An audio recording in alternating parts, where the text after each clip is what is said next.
Hey guys, welcome to my channel.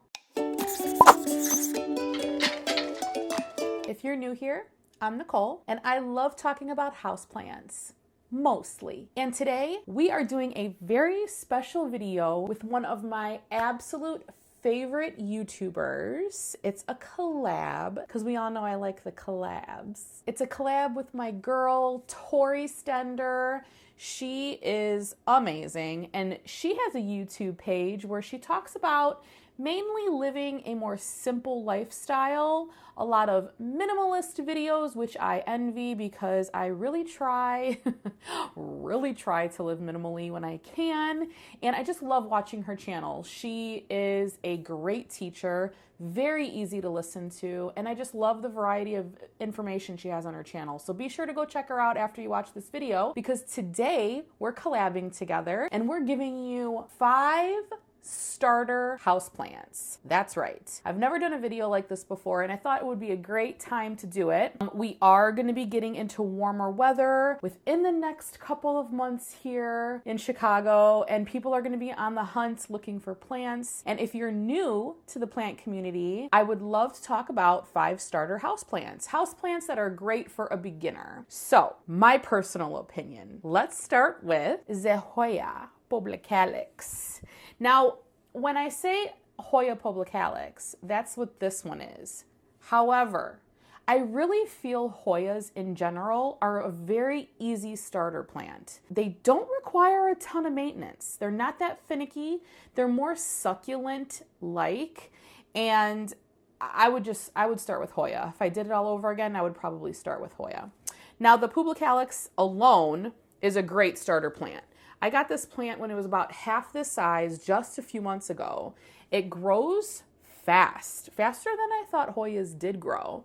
Look at this vine here, and it's growing some little, if I could grab it, it's growing some little tiny leaves at the end there. Can you see that green? Isn't that cool?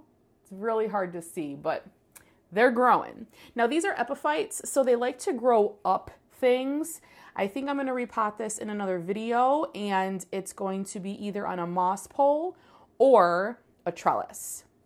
I'm also thinking about putting this into passive hydroponics, so stay tuned for that video. But for right now, it's happy in soil in this cute little container, and I just love it. The Hoya Pubicalyx has these little cool speckles on the leaves. Focus. There we go. As you can see, there's lots of detail on it. I just love looking at this plant. It's so prolific and easy, ladies and gentlemen. The next plant we're going to talk about that's pretty easy for you beginners out there is the Cebu Blue. Some people call it a Cebu Blue. This species in particular is I'm going to try to pronounce this, and if I can't, I'm going to show you the tag. Epiprenum pinnatum? I don't know. You guys tell me if I'm saying that wrong. I probably am. There she is. Good thing for name tags. This started out with just a couple of leaves, and the leaves are very thin, very pretty. They almost have this like shiny silvery sheen, and it has just grown like crazy. I have this actually hanging in a planter on the wall in my kitchen, and I have it like growing up this way. It'll eventually put out some aerial roots. Don't focus on my face. See that root right there? And it will wrap itself around things, because it already has. It took me a while to get this down for this video. These grow so fast, so easy. Give them a lot of light, water thoroughly, let them dry out thoroughly, and they're happy. It's very easy to propagate these as well. Just like I showed you that node, you would just simply cut above or below the node, stick that node in water. Just make sure the leaf is not submerged in water, because then it could rot, and it'll grow roots from there.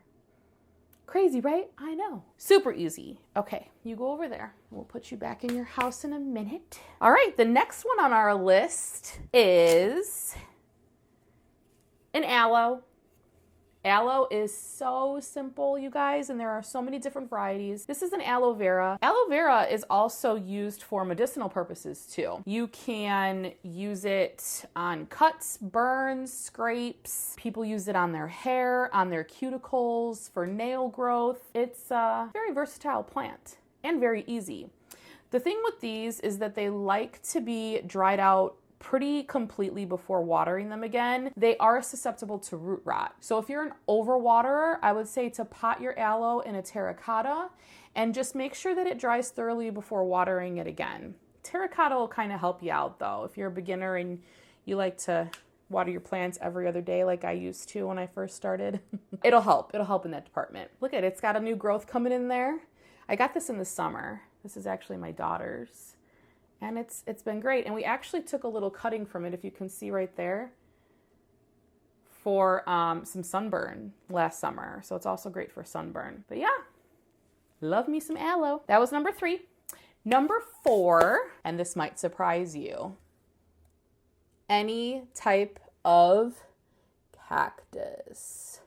Now this one is pretty cool. It's got like some fuzzy things going on in there, but I'm a cacti gal, and I used to be intimidated by them, but to be completely honest, they're so easy. I can go on vacation and not worry about my cacti. They really hold on to their water. You don't have to water them that often.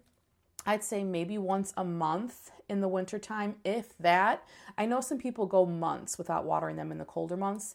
And then if you have them outside in the summer, obviously, you just want to make sure that they are getting enough water, because sometimes you might think, oh, it's a cactus, it'll be fine. They do like to have more water in the summer, and they don't really sunburn. They're made to withstand high temperatures in the desert.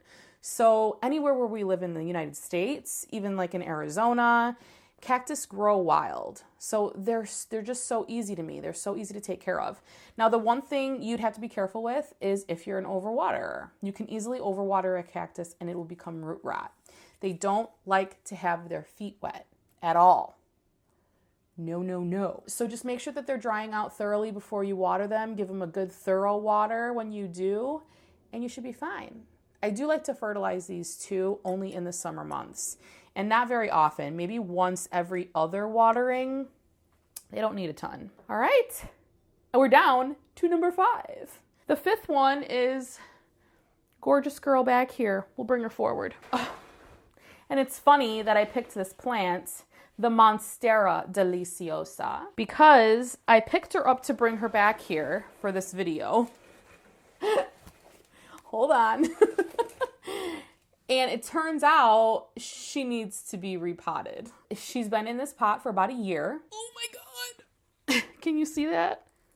Can you see it? Anyway, if you can't, I'm sorry, but she's really heavy. Her roots are coming out of the bottom of the pot, which is exciting because I just didn't think that she would fill out this big pot so fast. So the Monstera Deliciosa is such an easy plant. This was one of the first plants that I got into when I first started my plant addiction. She is a philodendron, and it's just so easy to take care of these plants. Water thoroughly, let them dry out in between waterings. They do like more humidity and more light, just not direct bright light. You want to keep her kind of pulled back a little bit from the window if it's the hotter months, just so she doesn't get sunburn. One of my leaves actually has sunburn here. Can you see that? Right there. But so easy, and such a fast grower.